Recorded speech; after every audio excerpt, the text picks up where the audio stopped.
watching NRA TV with Bill Whittle.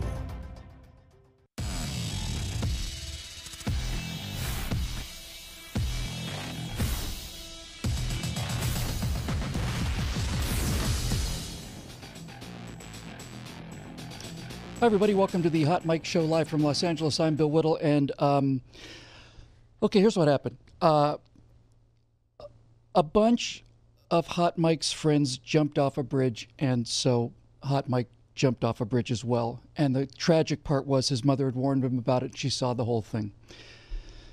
As usual, a big shout out to our first responders, and we expect to hopefully have Mike back by tomorrow morning. Today we're going to be talking about the culture war and its continuing effects on the culture and the war on the culture war.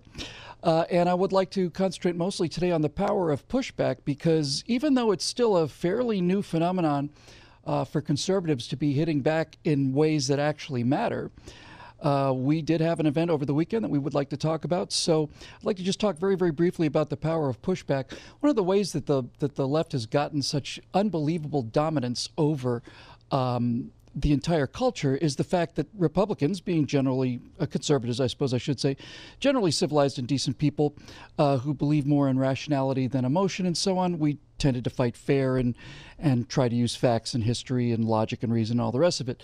The left doesn't think that way, and so they gin up all kinds of different causes for them to get involved with.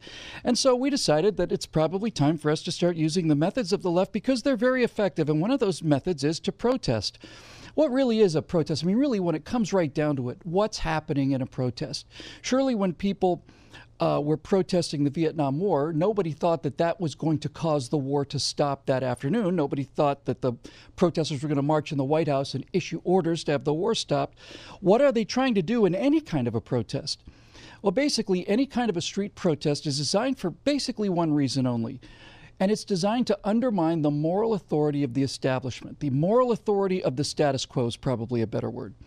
So when you have people in the streets protesting against whatever policy, just the idea that Americans are so incensed and outraged that they decided to come out and do something about it degrades and erodes the authority, the moral authority of whatever it is that's being protested. And we finally caught on to this, as you could have seen just a moment ago from some of that footage, because over the weekend, a group of people got together and decided to protest CNN, which is interesting. Here's what's fascinating about this. The left understands this. The left has understood so much of this. Matter of fact, I think the entire purpose of this whole show has been and will be to try to show you not only how the left works, but how seriously they take it. This is a life and death battle for them, always has been. And they understand the power of media and the power of messaging and the power of images and so on. So when we have things like a protest against CNN and fake news, what is really happening is, for the first time, certainly in my memory, probably the first time in history, conservatives are actually starting to prepare the battle space. That's an expression used in the military in order to make sure that when the actual kinetic conflict starts happening, we take as few losses as possible and the bad guys take as many as possible as well. Prepping the battle space means that you are preparing for the fight in such a way as to maximize your success moving forward. And so even though it may not seem like a big thing, the fact that there's a protest against fake news is prepping the battle space. And furthermore, no matter how many people show up at this, on some level, on this individual topic, in this individual battle, we've kind of already won. And the reason I say that is this. Fake news is a term now. Everybody in the country's heard it. There's a lot of debate about what's fake and what's not. But prior to Hillary Clinton's concession speech, the term fake news was just completely, needlessly to say, they just assumed the news was true. And because there were no stories about what conservatives were talking about, that was not only proof that they weren't stories, but it was proof that they weren't important, proof that they were just ginning things up. The fact that the term fake news is now in the vocabulary of the average American means that people in the country are aware of the fact that news is fake. Some of it is anyway. And so now the question is, which news is real and which news is fake? And when you're in that discussion, they're finished. It's over. Because when you have reporters doing what they're already doing, which is defending the integrity of that particular report, you've already put into the public's mind the idea that these are not fair and unbiased arbiters of who gets to know what. These are, in fact, partisans. They're operatives. And that's all part of Whole part of the big game and the big struggle. So in any event, we've got some interesting things to talk about with that protest today. Then we've got a different subject at the very end. Let's start by a little clip we have of Brian Maloney. He's one of the co-founders of the Media Equality Project, and this is him speaking at the CNN rally last week. Members strong. We are standing up and fighting back against the real damage that CNN is doing to this country today. CNN, there are real victims of their smear campaigns. They have an entire team of smear merchants employed for the express purpose of denying this current president any appointees or nominees whatsoever. Their lives are being destroyed when they are unfairly smeared and targeted, falsely accused of plagiarism, and everything else that has been going on. And they have to try to get their reputations back now. So what we want CNN to understand and to recognize is how everyday people, regular Americans, are being hurt by what CNN is doing with their reckless reporting. They have an arrogance and a distaste for the truth and the facts. You can say that again. So we will. Let's bring another co-founder of the Media Equality Project. Melanie Morgan is with us today via Skype. Melanie, it's good to see you again. It's been a while. How are you? I'm doing really well. Thank you so much. I'm trying to recover from that mugging of humidity in Atlanta over the weekend. But we were just exhilarated to be there and really take the battle to their house, CNN. I love the way you started your program here today, that you called it prepping the battlefield, and that's exactly what we're doing. I have been in the media for over 30 years, so I know how the media works. I worked for ABC for 25 of those years. So when you have a couple of really seasoned media pros like Brian Maloney and myself, I think it's time that we are getting results, and we are, from prepping that battlefield and going right to Atlanta, right to the world headquarters of CNN, and sticking a megaphone in their face. And I'll tell you, they didn't like it one little bit. That's one of the interesting things that I've learned about the left. The left is very thin-skinned, and if you confront them, they tend to back down, and they tend to get very nervous. Yeah, we want to come back to that, definitely. You know, I had seen something in that clip that that struck me, because I've been in basically been a messaging guy. I've been a screen writer and films and all the rest of this stuff. I saw something in that clip that I thought was very, very interesting, and somebody was holding up a sign in the same style of the CNN logo, and the sign said FNN, and it took me a split second. FNN, what is that? And instantly, it's the fake news network, right? I mean, when you can make that connection instantly, they're in real trouble. Yeah, there's another term that we coined as we were protesting in front of the world headquarters of CNN, and that's the fake stream media. I can't hear you both. Can you hear me now? That's another theme that we had. Can you hear me now? But the fake stream media is how we are referring to people like CNN, who employ a failed journalist by the name of Andrew Kaczynski. Kaczynski was a 28-year-old who, until he was hired by CNN, had his biggest credit was misidentifying the two Boston bombers and caused serious, devastating damage to the families of those misidentified suspects. That was good enough credential for CNN to hire him. Then he took his video dumpster diving team and went after people like Monica Crowley, who is a Fox News, or was a Fox News analyst, went after Sheriff David Clark. These were people who were coming into the Trump administration.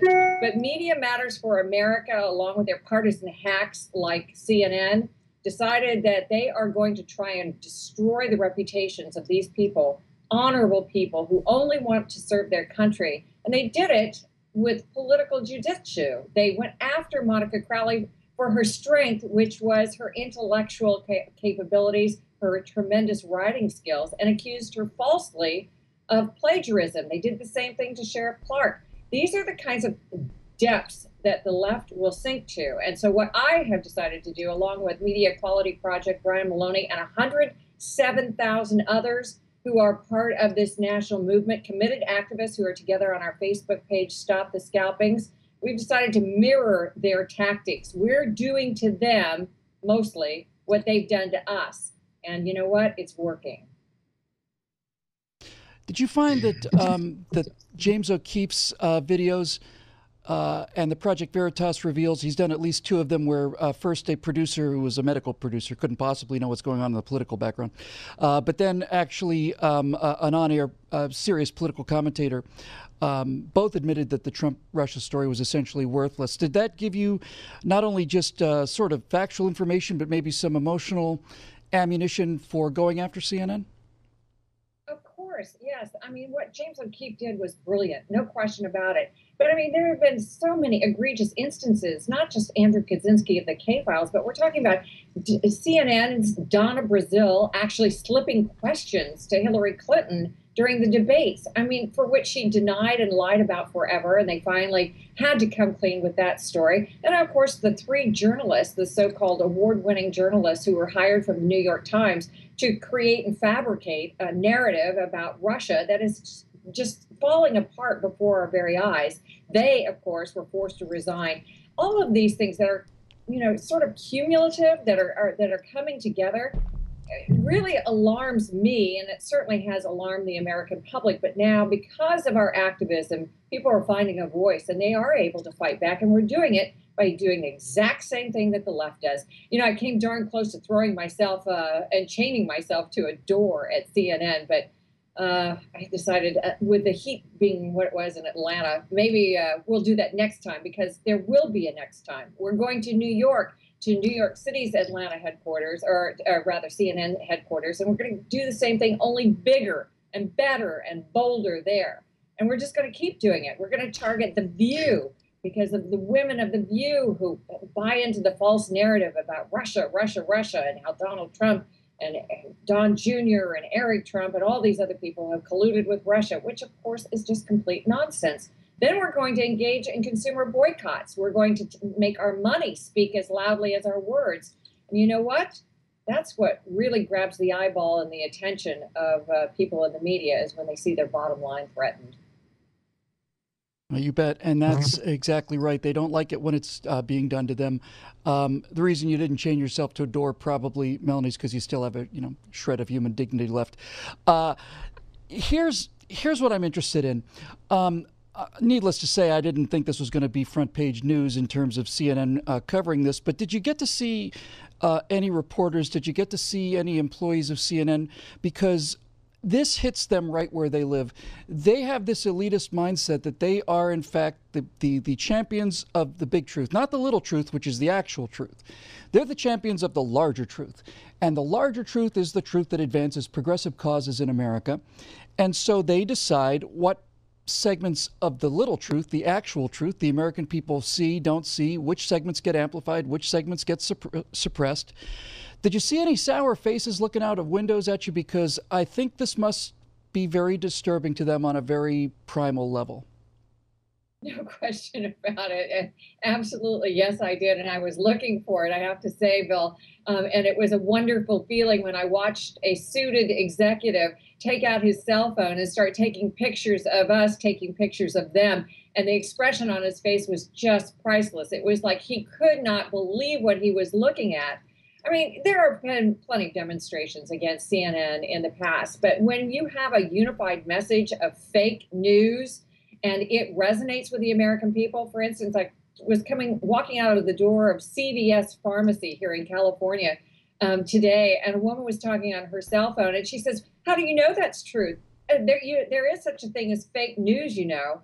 And this woman, obviously not in political, but it has permeated the ethos. And that's the whole idea, is that once we start questioning their credibility and undermining their credibility, we can show that their narrative is false, and that then people will stop, pay attention, and start looking for alternative sources for news. I have to tell you really quickly, Bill, that even though the mainstream media obviously did not cover our demonstration in Atlanta, we have alternative media now. We had over 300,000 people watching what was happening that day, that Saturday in Atlanta, when the temperatures were 97 degrees and the humidity was 78%. 300,000 people were watching it live online, and that was only from Breitbart.com, which was one source of information. We have other alternative indie producers and videographers who were out that day. So We must have had over 1 million tweets and retweets about the event. We are learning rather slowly, I'm afraid, but we are getting there to take advantage of this brand new world, this internet that Al Gore so thoughtfully invented for all of us. Yeah, I bet he's regretting that decision now. You know, that's a really interesting point, Melanie, because 300,000 viewers online, it may not sound like a big deal, but if any CNN show during the course of their week got 300,000 views, they'd be popping champagne bottles and buying people cars. Did you get into any confrontations with the violent left? Was there anybody there that you were worried about, or do you think that we just kind of owned this one? No, we own this one. We totally own. We were prepared. We were absolutely prepared for Antifa and some of the left-wing wackos that have permeated other protests by the right or counter protests over the years. But it didn't happen this time. I think the heat probably kept them away. But our folks were exhilarated. They were exuberant. It was a boisterous crowd, several hundred people there. And, you know, as I say, we're going to do it again, and these crowds are going to get bigger and bigger and bigger. And that is what I'm afraid CNN is afraid of. MSNBC, certainly. The View, ABC, Disney.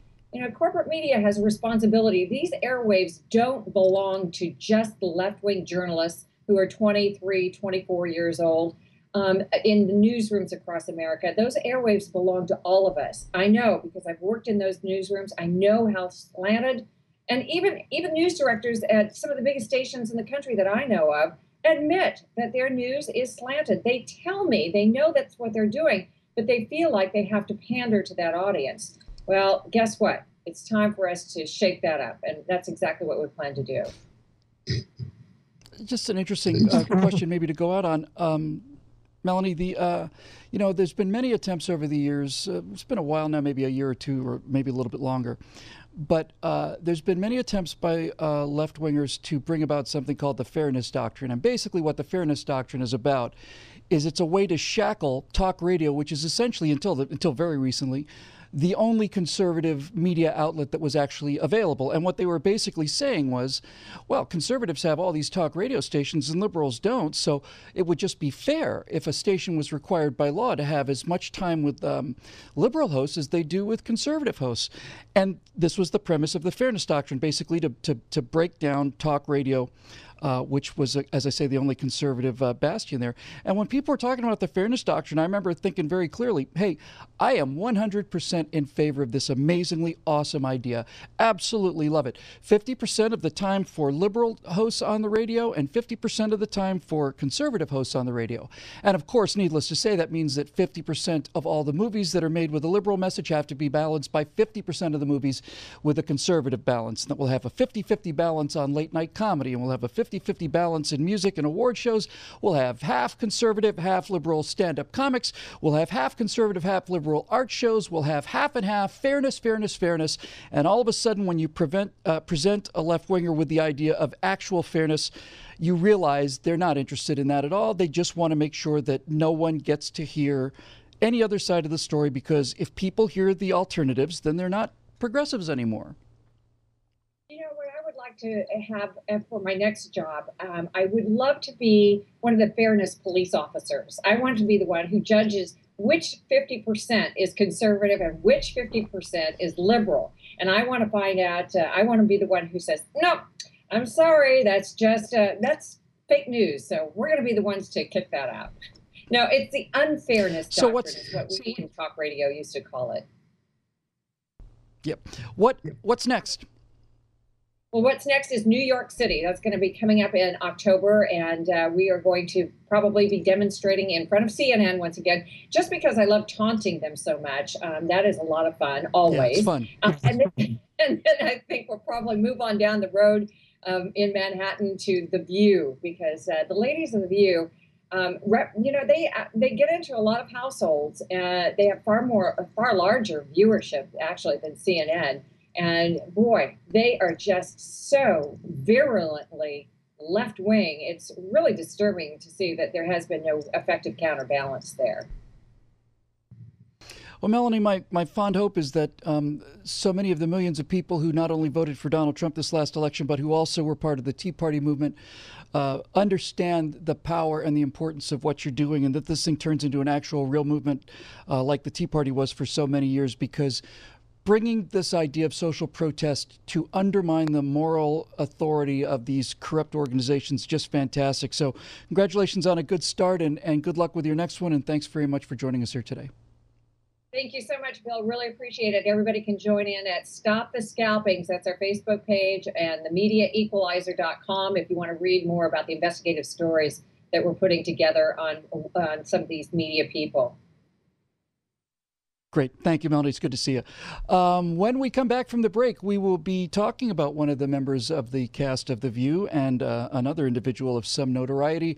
That'll be just in a couple of minutes. We'll be back in just a moment with the Hot Mic Show right here on NRA TV. 1 second, nothing is going on. The next second, the Quick Trip's on fire, the meat market's on fire. In 2009, my husband was murdered right in front of me by a man who was stalking me. She was still waiting for her permit to be approved long after New Jersey's 30-day waiting period had passed. Even a stable society like America's is really on a razor's edge. Our history is that we've always utilized and exercised our right to bear arms because it's been life or death.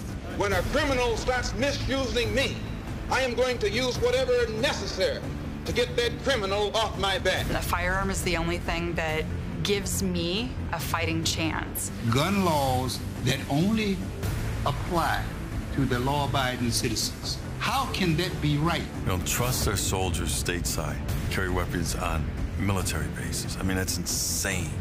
It doesn't say the right of the property owner to keep and bear arms shall not be infringed. It is the right of the people. So yes, it applies to all of us. You've been warned. You might learn something.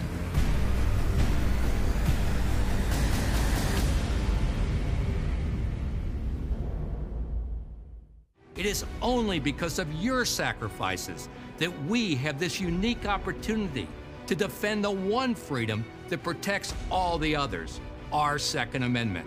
But before we can say that it has been secured and is intact for us to pass on to the next generation, we must face these very real challenges with the strength, courage, and purpose you have proven to possess. Our time is now. We must approach the coming fights with the same urgency and determined action that ended the political future of Hillary Rodham Clinton. That's why I need you to renew your membership, upgrade your membership, join this organization, and be part of the hard work and the victories that are yet to come. You have proven to be ready for the challenge.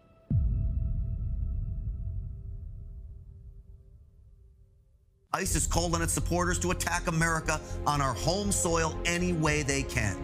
That part of the story is not being reported.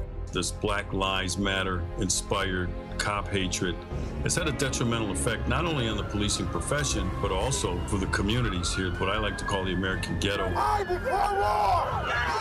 This is a fight, and we will go on the offense, and we will not give up 1 inch, because the moment we give up 1 inch of ground to these gun-grabbing left-wing elitists, they will take a mile from us. I have so many things that I hate about mainstream media. There is no way we are going to fit it in the allotted time today. They literally live in Disneyland, and they have this unicorn rainbow view of how the world should be. It simply doesn't exist. I'm Grant Stinchfield, live from 9 to 1 Eastern, right here on NRA TV.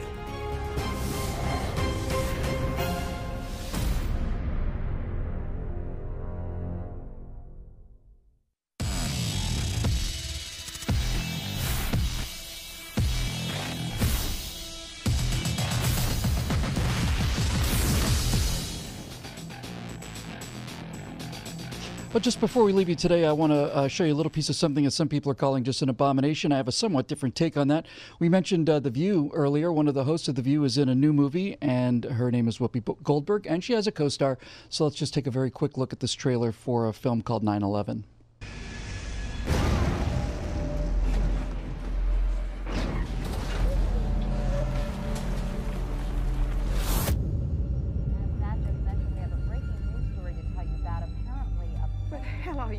you in that building. We're still in the North Tower.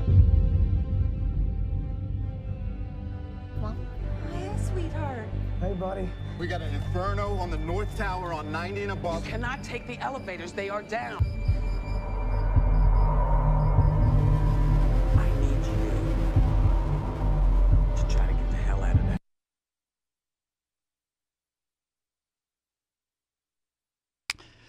Well, so somebody who's worked in Hollywood as an editor, certainly for a while, the first thing I'll say about this film is that it is low budget. I'm sorry, did I say low budget? I meant to say low budget. Low budget. From what I'm able to see there, and the film's opening in September, so it's not like there's 2 more years of post-production coming up. You had a shot in an elevator, so you've got an elevator set and probably a cast of 3 or 4 there. And you have one woman behind a bunch of security cameras, which also is a set that you could probably build in the same regular size building as the elevator set. So I suspect they probably rented 200 square feet to get this film done.